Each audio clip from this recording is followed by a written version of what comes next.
You know, these look good. You like that? The suggestion though is that the microwave go under the big vent over here.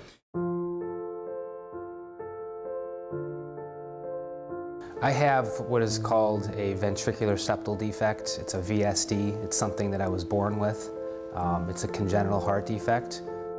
I wanted to just break down and cry. It was just that sad and that scary. And my wife at the time basically started to cry. My mom would always go like this. You have a little hole in your heart. And that just makes your heart a little different than everybody else's. Because I'm so sort of interested in exercise, it's always on my mind. So it's constantly something that I'm thinking about no matter what I'm doing. So that's what it's going to look like over there.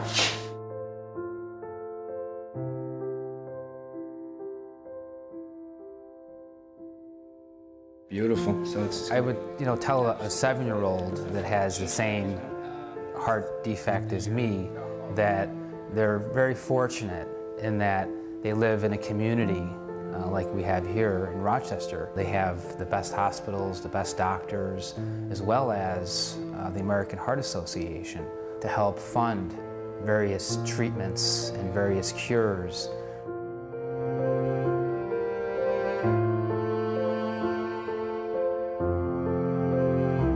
The American Heart Association is working for us 24 hours a day, 7 days a week, 365 days a year. We're all blessed to have people like that working for us. It's going to work out well.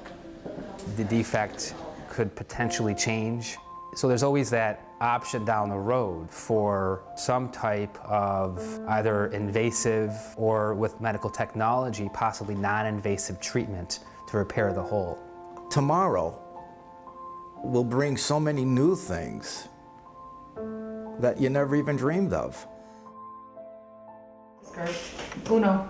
It's hard to say when I had the first stroke because it was really the last one that was the most telling of all the strokes. I was 39 years old when I had the last one.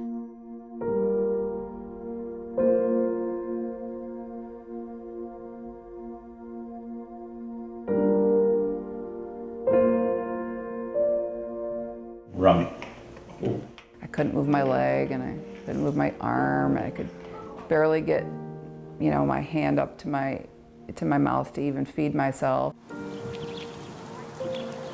I always wanted to be an example for my children that you can have traumatic experiences happen to your life. And yes, it's unfortunate, but I didn't want them to see that as something that is an excuse to hold them back from not doing something. And so I've actually made it a point in my life to try and do all the things that I always wanted to do that I was always afraid to do. Back in February, the American Heart Association had come out with guidelines for risk factors for stroke for women. And there were a number of the factors which I could identify with, such as high blood pressure.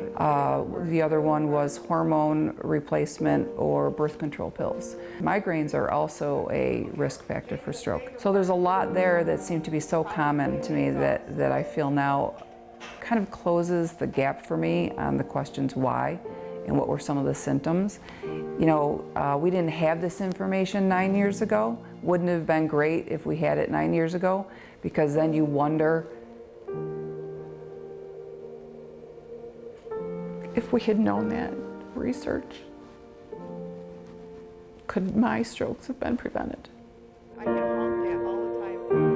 I think that research is one of the most important things to helping people in their prevention of stroke.